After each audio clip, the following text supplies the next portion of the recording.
అని చెప్పి ఇట్లాగా ఒక పెద్ద బైబిల్ కవర్లో పెట్టి ఇచ్చేసిందంట, బైబిల్తో సహా గిఫ్ట్. అయిపోయింది, సంచిలో పెట్టుకున్నాడు అయ్యగారు. ప్రార్థన అయిపోయింది, వీళ్ళు ప్రార్థన చేసుకున్నారు. అక్కడ ఎంత లెక్క పెట్టినా $2 కంటే లేవంట. $1 ఈయనకి ఇచ్చారంట. $1 చర్చ్ పనుల కొరకు అయిపోయింది.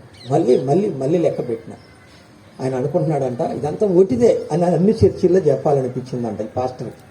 తలత కెట్టుందో అప్పుడు దాకా బోధకుడు, దేవుడు అంటే తెలిసి వచ్చిన వాడు, ఒట్టిదే ఇదంతా అబద్ధం, నేను వెళ్ళి అన్ని చోట్ల చెబుతాను అని అనుకుంటున్నాడంట. ప్రేరణ, ఆత్మ ప్రేరణ, పరిశుద్ధ ఆత్మ దేవుడు అంటున్నాడంట, అరే బాబు నీ సంచిలో చూసుకో అంటున్నాడంట. సంచిలో చూసుకుంటే ఏముంది, పాస్టమ్మ గారు ఇచ్చిన బైబిల్ ఉంది. మరి అందరితో ఆగితే ఇంకో రకంగా ఉండేదేమో. బైబిల్ కూడా తెరిచాడు, అందులో $20 ఉన్నాయంట. రూపాయి కాదు, $10 కాదు, $20. అది అయిపోయింది. పాస్టర్ గారు $1 ఇచ్చాడు. ఇంకొకరు ఎవరో వచ్చి ఇంకో $4 అప్పచెప్పారు. మొత్తం $25. ఈ పాస్టర్ కలిసి అడిగింది ఎంత అనంటే ఓన్లీ $20. షాక్ అతనికి. వెళ్ళి మళ్ళీ వాక్యం చెప్తానంటున్నాంట. ఇవాళ టైం అయిపోయింది, రేపు చెబుతుగానే అన్నారంట. కొంతమంది పొద్దురగరు అదే. అట్లాగా రేపు చెప్తానంటే సరే. ఆ పాపకు చెప్పాడంట, అమ్మ దేవుడు మాట తప్పడు, దేవుడు ఇస్తాడు. ఇదిగో నేను ప్రార్థన చేశాను, నేను నా పాస్టర్ అమ్మ. బైబిల్ చెప్తుంది, ఇద్దరు ఏకీభవించి ఏమైతే అడుగుతారో అది దేవుడు ఇచ్చింది. ఆ అడిగే సమయమే రైట్ టైం అయి ఉండాలి. మరి మనం కూడా ఎంతమందిని ప్రార్థిస్తుంటాం, అందరి మనసులు స్థిరంగా ఉండాలి. నువ్వేం అడుగుతున్నావో అది. అంత మట్టుకే కాకుండా అడిగే నీవు అందుకు తగ్గట్టు ఉండాలి. అడిగాను కదా అని అంటే అయిపోవాలా, నువ్వు ఆ కొలతకు సరిపోవాలి. నువ్వు ఎప్పుడైతే ప్రార్థిస్తావో ఆ ప్రార్థనకు దేవుడు జవాబిస్తాడు. అందుకే ఈ అనుభవం లేని వారికి నేను తరచూ చెప్పే మాటలు ఉన్నాయి కొన్నేళ్లుగా. ఈ సందర్భానికి అవి కూడా ఉపయోగపడతాయి. ఇద్దరు దైవజనులు ఉన్నారు. ఒక ఆయన పేరు అలెక్స్, ఒక ఆయన పేరు ఫిలిప్ సాండర్స్. ఈ సాండర్స్ అనే వ్యక్తి తన జీవిత సాక్ష్యమే మన బైబిల్ అంత ఉంటుంది, ఇంత ఉంది. నా దగ్గరకు వచ్చింది ఆ బుక్. మన మహానుభావులు చాలామంది, మన లోకంలో దొంగలు వేరుంటారు, మన వాళ్ళ దగ్గర ఏమో ఈ దొంగలు ఉంటారు. ఒక్కొక్కళ్ళ పెట్టలో ఇన్ని బుక్స్ ఉంటాయి. చాలా కొంటుంటానే కానీ మళ్ళీ రిటర్న్ రావు. స్టాంప్ కూడా వేసిస్తాను. ఈ బైబిల్ కూడా నా పేరు స్టాంప్ వేస్తుంది, హౌస్ ఆఫ్ ప్రేయర్ పాస్టర్ సత్యం అని. ఇందులో కూడా స్టాంప్ చేశా. మళ్ళీ తీసుకుంటూ రావు. నేను అంటే పోనీ వాళ్ళు చదువుకుంటే ఏమైంది, మంచిదే కదా అనుకుంటా. పొరపాటున ఒక ఆయన ఇంటికి వెళ్ళాను, చూస్తే పెట్టలు అన్నీ ఆ బుక్సే. లేండి, ఏం ప్రమాదం లేదు, ఎవరికైనా ఇస్తే మేలు అవుద్ది కదా, ఏం లేదు. ఈ ఫిలిప్ సాండర్స్ గారు ఇలాగే ప్రార్థనకు వచ్చాడు. వస్తూ నేను కొన్ని రిఫరెన్స్ రాసుకున్నా. ఆయన అంట ఇంత పెద్ద ప్రేయర్ లిస్ట్ రాసుకున్నాడంట, పెద్ద లిస్ట్. అందులో ప్రాముఖ్యమైన విషయాలు ఏంటంటే ఆయనకు 12 పిల్లలు, ఆయనకు ఒక పాత కారు ఉంది, కొత్త కారు కావాలి. జర్మనీలో కానీ అమెరికాలో కానీ బిల్డింగ్స్ కాదు, ఎట్లాగనే టెంట్లు వేసుకొని దేవుణ్ణి ఆరాధిస్తారు ఇప్పటికీ, జర్మనీలో కానీ అమెరికాలో కానీ. అట్లాగా ఆయనకు పెద్ద టెంట్. మన దగ్గర చిన్న చిన్న టెంట్లు కదా, అప్పట్లోనే ఆయన రాసుకున్న టెంట్ ఎప్పుడు 40-50 ఉన్నాడు, 60-60. నేను అనుకున్నా మన దగ్గర 20-20 పెద్ద ఎక్కువ, 10-18 ఇలాంటివి ఉంటాయి. తర్వాత ఎప్పుడు నాకు తెలిసి గుడారాలు వచ్చినాయి. ఈ మధ్య వాటర్ ప్రూఫ్లను వచ్చినాయి. ఈ మధ్య కాస్త పందుర్లను రాజకీయ నాయకులు వేసుకున్న పెద్ద పెద్ద టెంట్లు వచ్చినాయి. ఒక రోజుకి 7 లక్షలు 10 లక్షలు అవి ఆ టెంట్లు వేయాలంటే వాటర్ ప్రూఫ్. అది కూడా జర్మనీ టెక్నాలజీ. ఇటువంటి ఇప్పుడు వచ్చినాయి మనకి ఇక్కడ. ఎక్కువ కేసీఆర్ గారు, చంద్రబాబు గారు వాడుతూ ఉంటారు వాళ్ళ ఫంక్షన్లకు, ముఖ్యమంత్రులు. ఇలాగా ఆయన అడిగాడు ఇవన్నీ రాసుకొని. అందరు వరుసలు లైన్లో నుంచున్నారు. అలెక్స్ గారు ప్రార్థన చేస్తున్నాడు. ఈయన కూడా దగ్గరకు వచ్చాడు. నాకు అనిపించింది అచ్చం మన ఆంధ్ర వాళ్ళలాగే ఉంది అనుకున్నా ఆయన్ని. మనవాళ్ళు కూడా ఇప్పటికి ప్రార్థన చేసేటప్పుడు, పాస్టర్ గారు మా పెద్ద కోళ్ళ కోసం ప్రార్థన చేయ, మా పెద్ద మనవాడికి ఉద్యోగాలు ప్రార్థన. అమ్మ వచ్చింది నీ కోసం, వాళ్ళు కళ్ళు మూసుకొని ఉంటారు, నేను కళ్ళు మూసుకొని ఉంటాను. ఇంకా దీనికి ఎక్కువ అనుభవం కావాలంటే మా నాన్న దగ్గర చూస్తూ ఉంటా. ఎరా అమ్మాయి నువ్వు అందు అసలు మాట వింటలేదంటే, ఎందుకు వింటలేదు బాబాయ్, నేను కళ్ళు తెరిచి చూస్తున్నాను, ఎవరితో మాట్లాడుతున్నారు, ఇద్దరు కళ్ళు మూసుకొని ఉండాలి. ఏంద్రా అమ్మాయి పెళ్లి చేయట్లేదంట, ఏం బాబాయ్ ఎందుకు చేయదలుచుకోవాలా, మరి ఎంత ఉండేదా మీ పుట్టింటోళ్ళ 6 లక్షలు ఉండేవి బాబాయ్, మరి ఎత్తావా లేదా, నేను ఈయన బాబాయ్ ఆయన చేయాలి పిల్ల పెళ్ళి, నేను ఎందుకు ఎత్తా, అమ్మ నీ కూతురే కదమ్మా. అసలు వీళ్ళ సంభాషణ నేను అన్నా, అబ్బా ఏం బాబాయ్ రా నాయన, ఏం ప్రార్థన. ఇక్కడే అనుకున్నాను కానీ ప్రపంచ దేశం అంతా ఉందని ఈ బుక్ చదివి నాకు అర్థమైంది. ఆ లిస్టు తీసుకొని చదువుతున్నా అంట. టెంట్ కావాలా, నా డజన్ పిల్లలకి అన్ని గోషీలు కావాలా, అన్ని డ్రెస్సులు కావాలా, అన్ని బనియన్లు కావాలా అని. అలెక్స్ గారు అంటే చేయి పెట్టి దేవుడు నీకు ఇచ్చును గాక పో అన్నాడంట. పో అంటే ఇంక బాటలేదంట. నువ్వు నేను చెప్పే అనుకుంటా ఎట్ట అయిపోద్ది ప్రార్థన. ఈ రోజుల్లో ఉన్నట్టే ఆ రోజుల్లో కూడా ఏం లేదు. అది కేశవన్న గారు అంటాడు, చచ్చిపోయేటప్పుడు కూడా చేయి తీసి నెత్తిని పెట్టుకుంటారంట.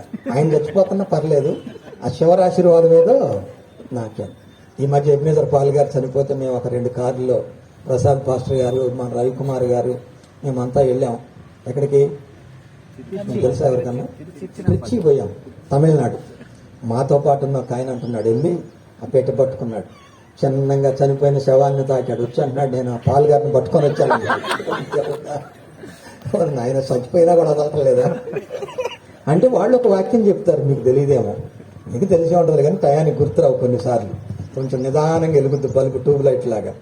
ఆయన పరిస్థితి ఏంటనంటే, ఎలీషా శవాన్ని తాగితే ఏమైంది, సచ్చినోడు. కాబట్టి ఈ పట్టుకుంటే కూడా ఏదో ఆశీర్వాదం. క్రీస్తు మనలో ఉన్నాడు, మనతో.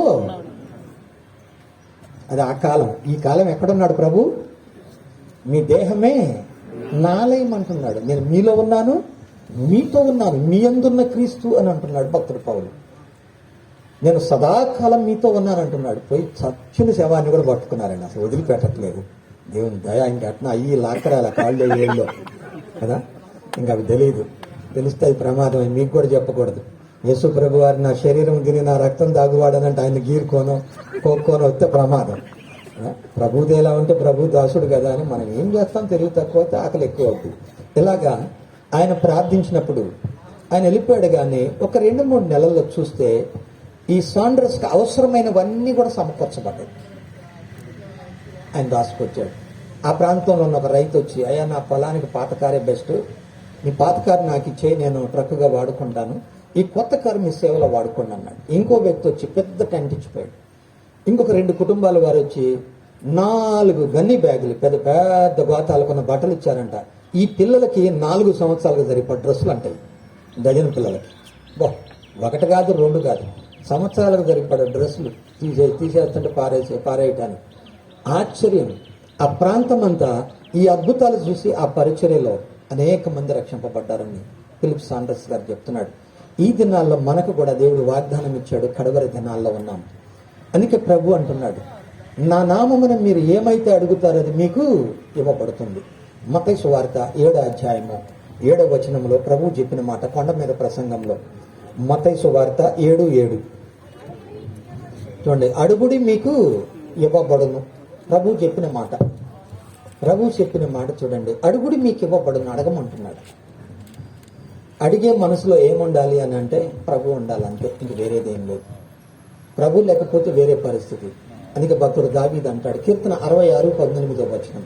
కీర్తనల గ్రంథము 66వ కీర్తన 18వ వచనం. నిశ్చయముగా దేవుడు నా మనవి అంగీకరించి ఉన్నాడు, ఆయన నా విజ్ఞాపన ఆలకించి ఉన్నాడు. 18వ వచనం చదవండి. 66:1-8. నా హృదయములో నేను పాపమును లక్ష్యము చేసిన ఎడల ప్రభు నా మనవి వినకపోవును. చూడండి, ఇక్కడ భక్తుడు చెప్పుచున్న మాట, హృదయంలో పాపం ఉంచుకున్నాం అనుకోండి. దాన్ని ఎందుకు ఈ సందర్భాన్ని ఉదాహరిస్తున్నానంటే, ముందు నీకే నమ్మకం ఉండదు. అసలు పాయింట్ అది. నువ్వు ప్రార్థిస్తావు, అడుగుతావు, కానీ నీ మీద నీకే, నా ప్రార్థన దేవుడు వింటాడా, నేను ప్రార్థన చేస్తే అవుద్దా అంటే ఏమన్నమాట, నువ్వు పొందాలనుకున్న ఆశీర్వాదాన్ని పొందుకోలేవు. అందుకే నిన్ను బట్టి కాదు, కీర్తనకారుడు అంటాడు, నీ విశ్వాస్యతను బట్టి, నీ కృప చేత నన్ను ఆశీర్వదించు, నా ప్రార్థనకు జవాబు. మోరిస్ ఎర్లో గారు కూడా అంటారు, మన ఈ మధ్య ఎప్పుడో నేను స్టేటస్ పెట్టాను. మోరిస్ ఎర్లో గారు అంటాడు, నీకున్నదేదో దేవుడు చూడడు, నిన్ను చేతబట్టి ఏం చేయాలో ఆయన చూస్తాడు. నిన్ను చేతబట్టి ఆయన ఏం చేయాలో, నీ జీవితం ద్వారా ఏం చేయాలో దేవునికి తెలుసు. మన గురించి మనకు అవగాహన లేదు. మన బలం దేవునికి తెలుసు, మన సామర్థ్యం దేవునికి తెలుసు. నువ్వు ఎప్పుడు దేవునికి అప్పచెప్పుకుంటావో దేవుడు నిన్ను వాడుకుంటాడు. అది నీ గొప్పతనం కాదు, ఆయన మంచితనం. కొంతమంది అంటారు, అసలు నా టాలెంట్ చూడు, నేను చూడు, నాకు జలస్. రోషం అంటే దేవుని పేరే అది, రోషం గల దేవుడు అని అంటాడు. నీ రోషం నీ టెంప్టేషన్ కాదు. అల్పులను, తాగుబోతులను, వ్యభిచారులను, బలహీనులను, దొంగలను చేతబట్టి చరిత్ర తిరగ రాయగలడు. దేవునికి సాధ్యం అది. ఆయన పుట్టించిన దేవుడు ఆయనకి ఎరుగు. అందుకే ఆయన యుద్ధకు వచ్చిన మనము మన హృదయంలో చోటు లేకుండా ముందు నువ్వు ప్రార్థించేది నమ్మటానికి నీకు ధైర్యం కావాలి. నీకు ఎప్పుడైతే ఆ ధైర్యం ఉంటుందో ప్రభు అంటున్నాడు మార్క్స్ వార్త 11:23 చూడండి, ఎప్పుడైతే నీ మీద నీకు కాన్ఫిడెన్స్ ఉంటుందో ప్రభు చెప్పుచున్న మాట, ఎవడైనను ఈ కొండను చూచి నీవు ఎత్తబడి సముద్రములో పడవేయబడుమని చెప్పి తన మనసులో సందేహింపక తాను చెప్పినది జరుగునని నమ్మిన ఎడల వాడు చెప్పినది జరుగునని మీతో నిశ్చయముగా చెప్పుచున్నాను. చూడండి, ఎప్పుడైతే మనము మన హృదయం మన మీద నేరారోపణ చేయదో, మనం ఏం పలుకుతామో అది జరుగుతుంది. ప్రభు అంటున్నాడు మనము పలికి ఆ మాటని నెరవేర్చే దేవుడై ఉన్నాడు. సందేహపడాల్సిన అవసరం లేదు. పలికిన ప్రతి మాట, దేవుడు పలికిన ప్రతి వాగ్దానము అవునన్నట్లుగానే ఉన్నాయి. అవి